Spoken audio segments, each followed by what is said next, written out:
Let's return to This Week in America. Here's your host, Rick Bratton. Welcome back, everybody, coast to coast, This Week in America. The critically acclaimed family drama Storms by Maria Fernandez Snitzer unfolds in the midst of preparations for the arrival of a destructive hurricane developing in the Gulf of Mexico. Characters and events develop through the use of flashbacks, and family secrets come to light to change the course of the past, present, and future of this ordinary family in the bayou country of Louisiana. New Orleans native Maria Fernandez Snitzer received her B.S. from Loyola University, her master's in education from the University of New Orleans, and her Ph.D. from St. Louis University. She now lives in Covington, Louisiana with her family. In addition to family, she loves fishing, spending time with numerous pets, and is an avid reader. Maria is deeply rooted in the rich Louisiana bayou culture in which she was raised. Maria Fernandez Snitzer, author of Storms, our guest on This Week in America. Dr. Snitzer, welcome to the program. A pleasure to have you with us. Well, thank you. It's a pleasure to be with you. I always look forward to talking about storms, and so thank you for having me. It is our pleasure. This is such a really well-done book on several levels, as we'll talk about, the actual storms that you fear are approaching and the storms that are happening in real life. And it's a fascinating approach. The book, by the way, available wherever books are sold. We'll go through all of that during our conversation. Who is the most important, influential person to you to inspire your writing? I'll ask that because you've done such an excellent job. Critics love the book. Hard to believe this is the first novel that you've written. Who's your inspiration as a writer? Well, probably the most inspirational was my father. He was the historian of our parish. As you know, Louisiana isn't geographically counties, we're parishes, and he was the historian of our St. Bernard parish. And one of his favorite methods of collecting data was to gather oral histories, and he would go to the homes of local people and just get their stories on different events that happened in the area, and I would go with him. And I listened to the questions, I listened to the answers, and just got totally absorbed in this historical method of his. And so much of my description of the settings in this novel, not so much the stories themselves, but mostly the setting, comes from that past. And also, I have to give a shout out to Kate Chopin, my favorite novelist, realist. She was an author who, particularly in The Awakening, but also in all of her many short stories, she had a way of making her settings come to life, to make the setting so alive as though they were characters in the novel. And I've always loved that particular feature in her writing. And she's actually, even in my novel, in Storms, the characters have the name Charleville, which is actually a name in Kate Chopin's real history. So I kind of gave her a little shout out. Well, it's interesting the influences you had. You've done such an excellent job in building the characters and the backstories of the characters. And obviously, some of that at least comes from listening to your father as he was doing the oral histories and creating the characters, not only the characters, but the scenery, the towns, that comes alive as well. And as in her book, you have done the same in making them actually part of the story, almost a character in the story. It really comes alive. The book we're talking about is Storms. Maria Fernandez Snitzer is the author and our guest. Her website, very simple. Her name, mariafernandezsnitzer.com. And we'll spell all of that as we go through the interview today. There was a lapse in time between the first and second editions of Storms. Why that time lapse? Well, to all of us in South Louisiana, we know that early fall or end of summer 2005 brought with it Hurricane Katrina. Yes. And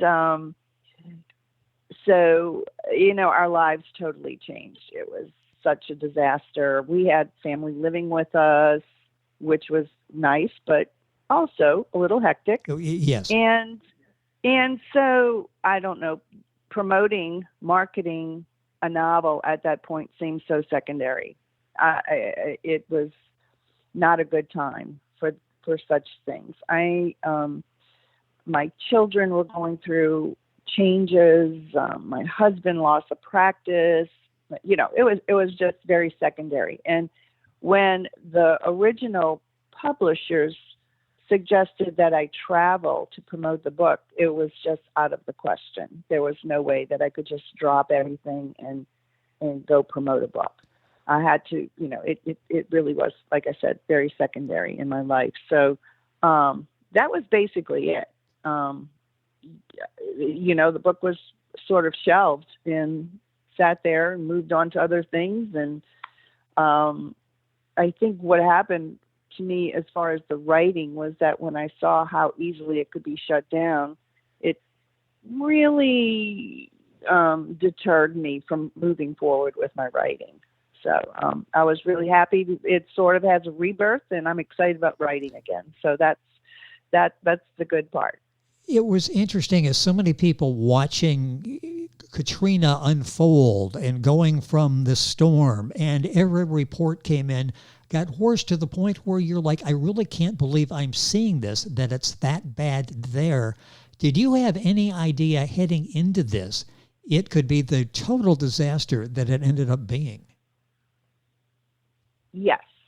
And I'm saying that as a person who grew up in on the bayou. I mean, yes. If we're below sea level or at sea level, and it was not unusual for us to evacuate once a year, sometimes twice a year.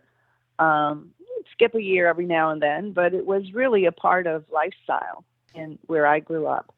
And the extent to Katrina's destruction, of course, one can never prepare for that. But did I think it could happen? Yes. It was, the city of New Orleans. People hear about the city of New Orleans because it's a more, bigger population, economically yes. more important.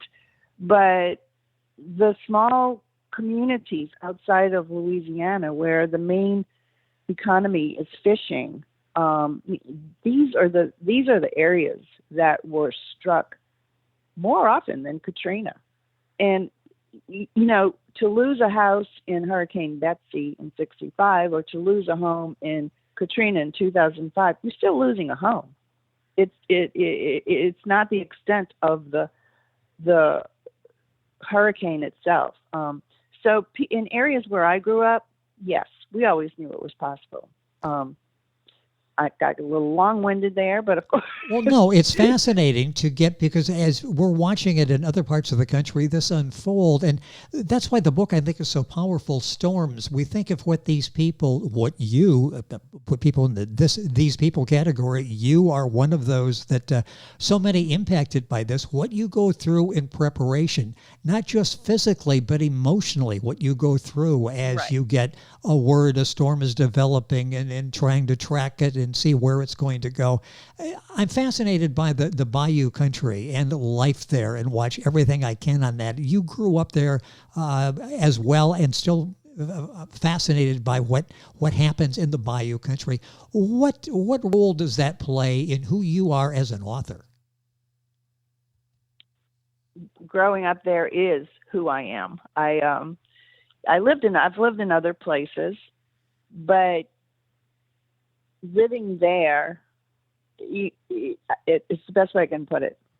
It's who I am. We grew up so differently than in other areas. I mean, it was very distinct. And of course, other places have the same, a person from another place can say it's very distinct. Yes. But You know, we grew up in an area where social life was weekends with your extended family and neighbors.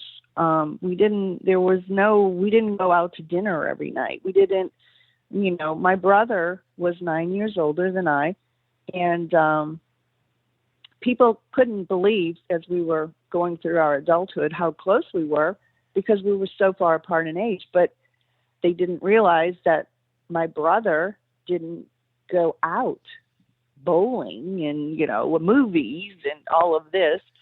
We did things with the family, the community. That was it. That was our social life. And as a result, I am extremely close to my cousins. They're my best friends. In other places, I talk to people and they don't even know who all of their cousins are. And family is everything in the bayou. And I also feel like growing up where you're threatened by disasters every year, I feel like I am so non-materialistic in that sense because you grow up knowing that thing that you spend so much time with can be gone. So don't put too much value in it. You can't take everything with you when you leave. Yes. So you know that the house you love, we have a place, of course, my family home where I grew up, the family home was lost in Katrina. And so I have built, we call it our fishing camp. It's a house we go to every week. And, the time is coming up, like in September, in August, September, and if there's a storm in the Gulf, I leave it. And I say, be tough, be strong. I hope I see you when I come back. Yes. It's just the way you can't, you put the value in the people around you rather than the things around you. And I'm grateful for that. I know it sounds terrible, but I am grateful for that. And I love it. So, well, it sounds like many of us would listen and go, wow, I almost wish I had that connection, or I do wish I had that connection in my life with people rather than identified by a car, by a home, by material, the size of my television set, that type of thing. And you bring all of that rich culture to life in the book Storms. And this is not just about packing the car and where we're going to go for the next couple of days, how are we going to get through this. This is all family-based as well. You do it so well with flashbacks and secrets that come to life. Talk about that style, starting with the flashbacks, a very unique way to tell the story from that perspective. Well, if you're telling it, when I see movies, okay, you look at a movie or you read a book that is all about the present, a person at one point in their life is not just about who they are at one point in their life. And the people who are influencing that person, they're not about just at one point in their life. They have a history, and we all bring history into the present. And so I feel like the flashbacks bring that richness, that bring that history, and builds onto the present in the novel. I don't know, making total sense there, but I know I'm not.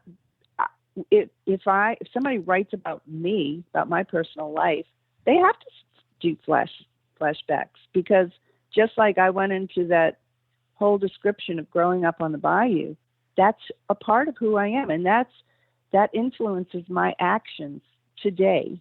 So I think a flashback, sometimes it's important in explaining how that person got to that place, or how that person got to that decision, why that person is interacting with another person the way that he or she is.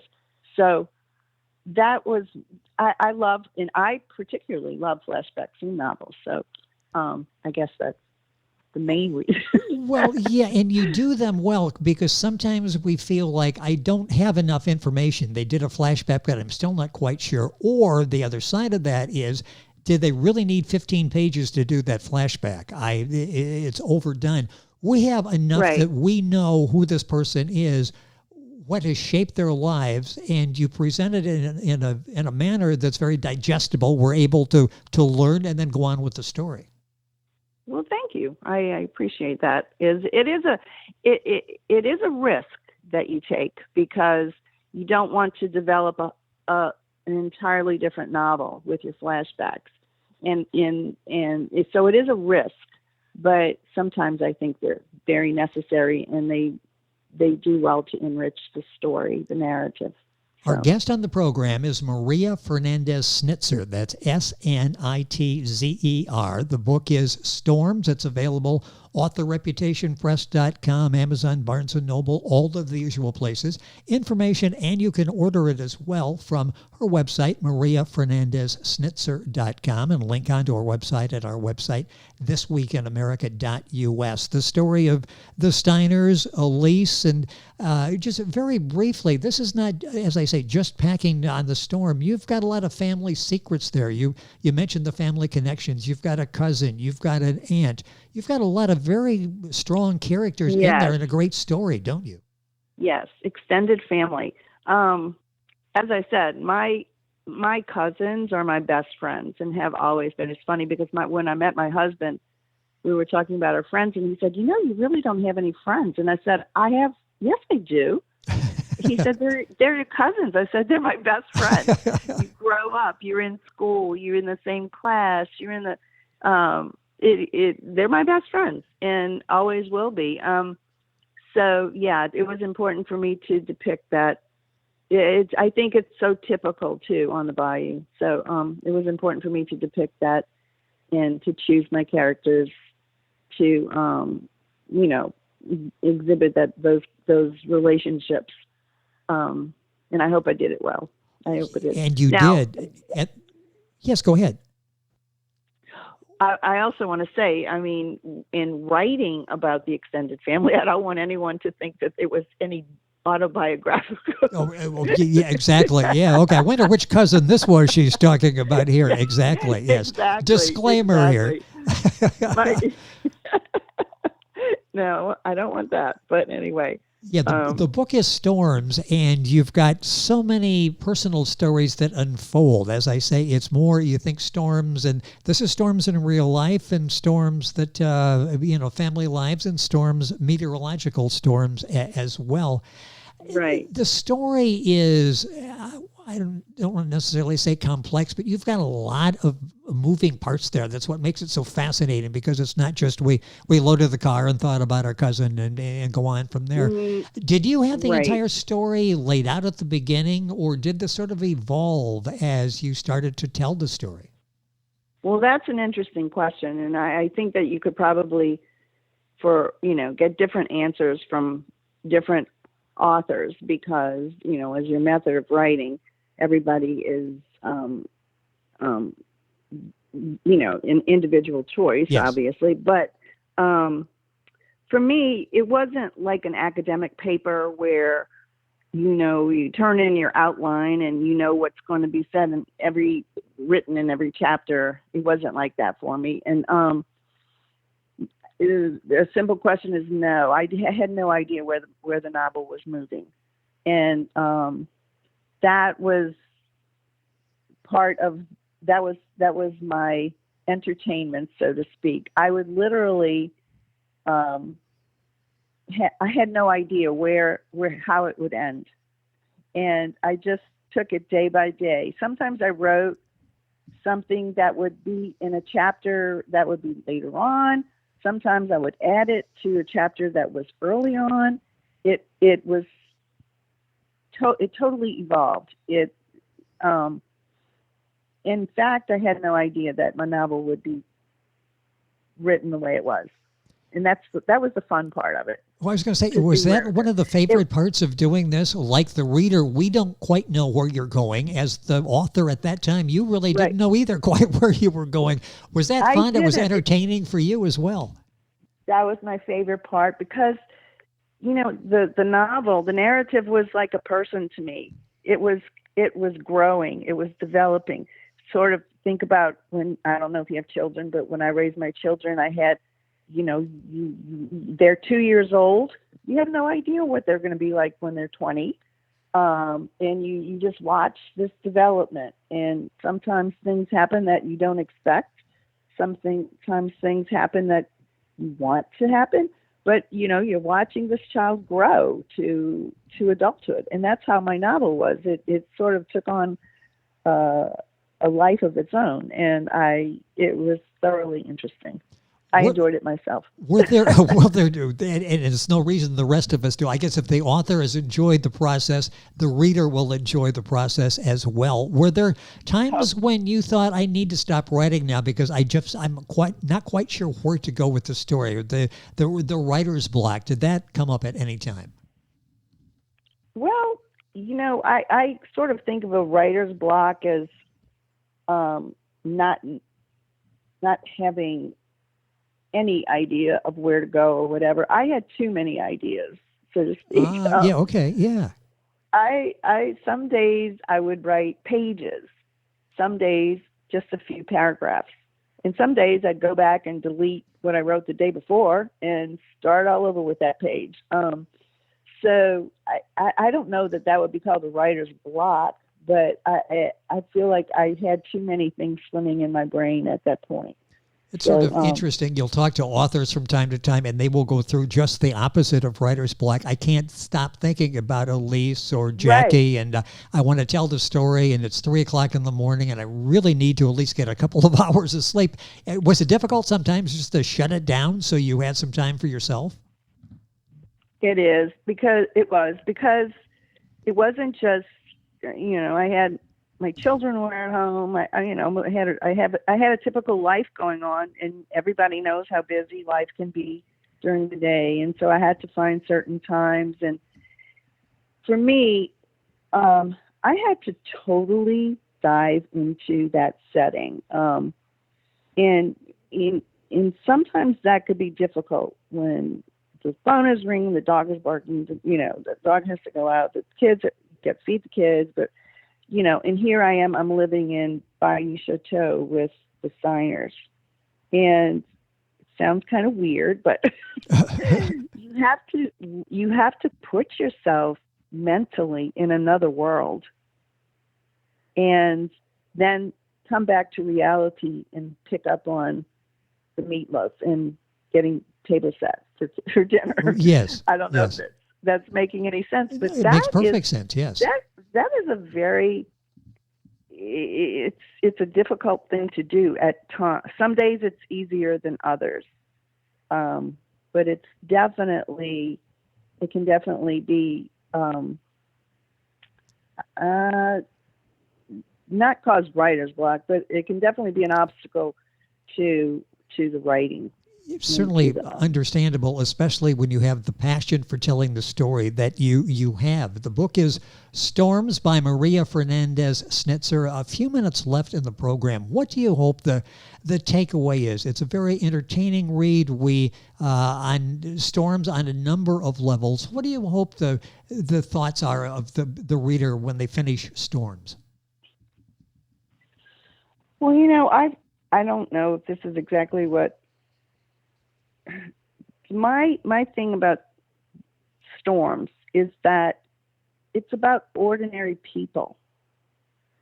And it seems that people, especially in recent years, the entertainment is about superstars, super athletes, super entertainers. It's about futuristic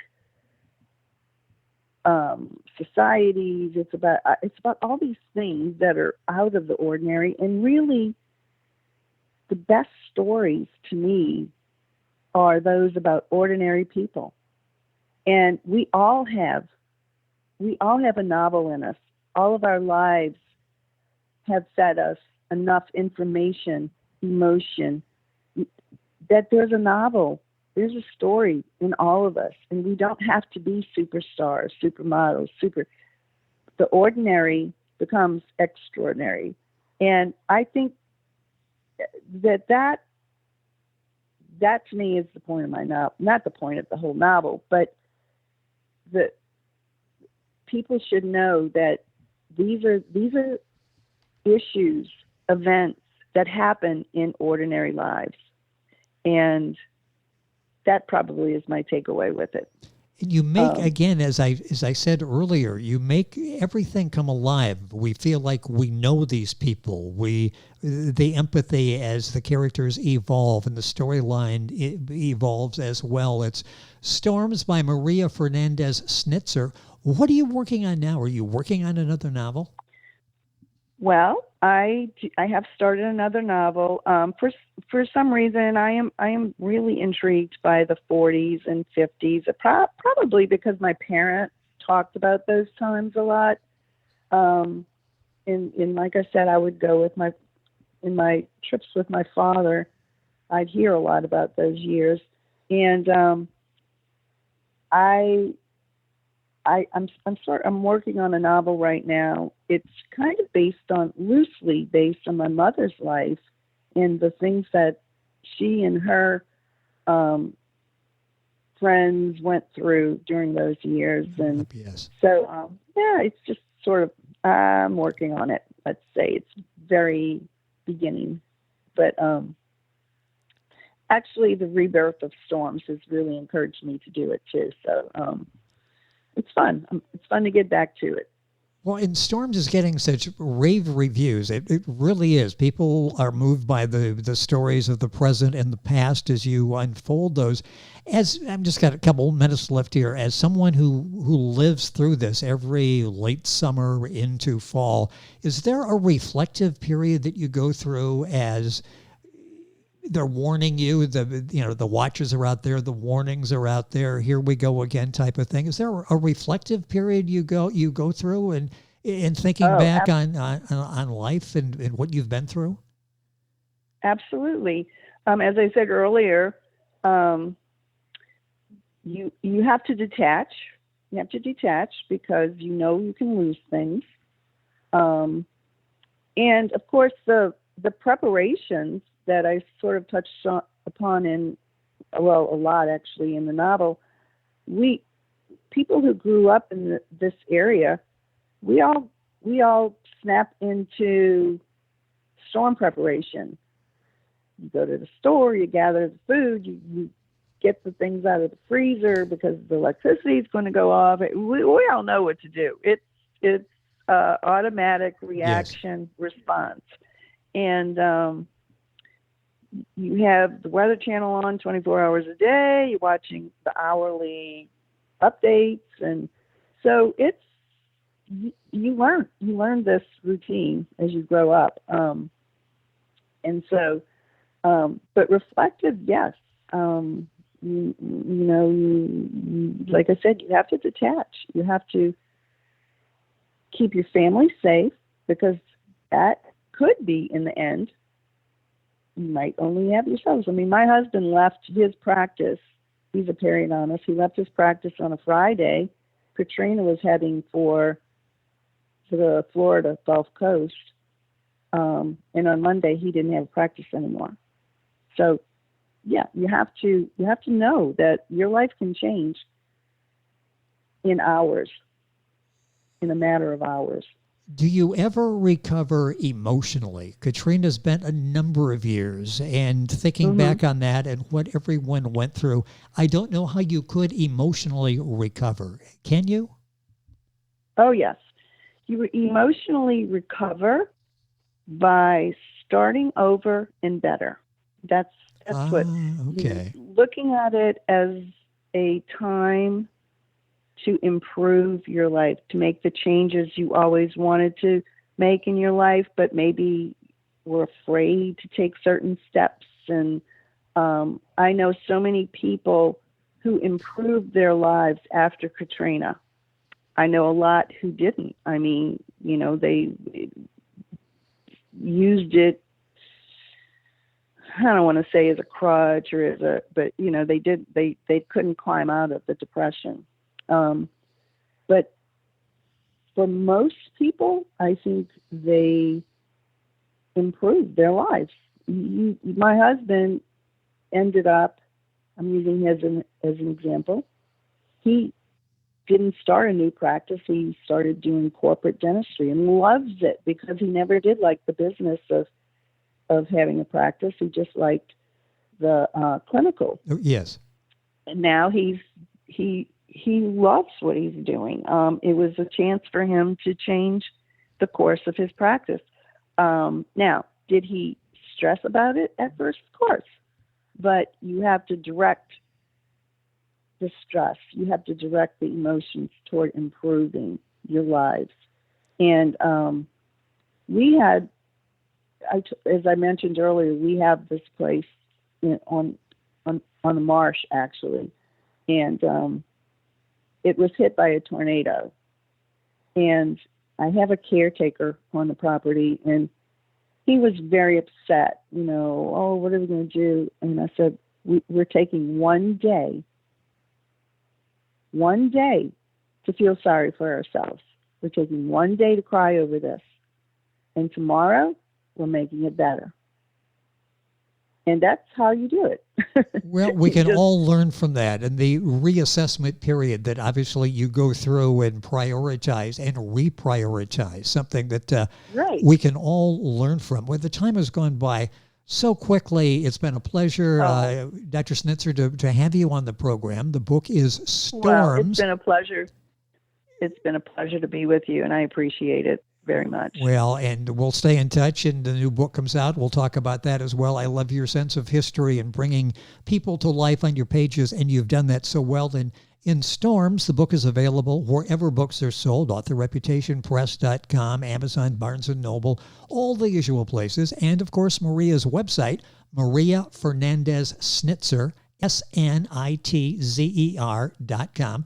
And you've got a link on our website, thisweekinamerica.us, that takes you directly to her website. So you can follow information there when the new book is available and out, and get information and order Storms there as well. Thank you so much for being with us on the program. I'm fascinated even more so now by the bayou culture, and hopefully we can do this again. Thank you. Thank you. It's been our pleasure. Maria Fernandez Snitzer. Book available at Amazon, the usual places. Link on by going to our website, thisweekinamerica.us. And we're back on today's program right after these messages.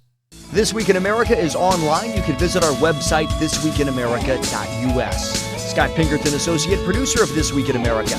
Jay Anderson, segment producer. Ben Watson, webmaster. Otto Bechet, director of engineering and TV production. This Week in America produced and is a trademark of Blue Funk Broadcasting, LLC. For information on all of our guests and to listen to this week's show, our website again at thisweekinamerica.us. And I'm Sean Bratton, executive producer of This Week in America.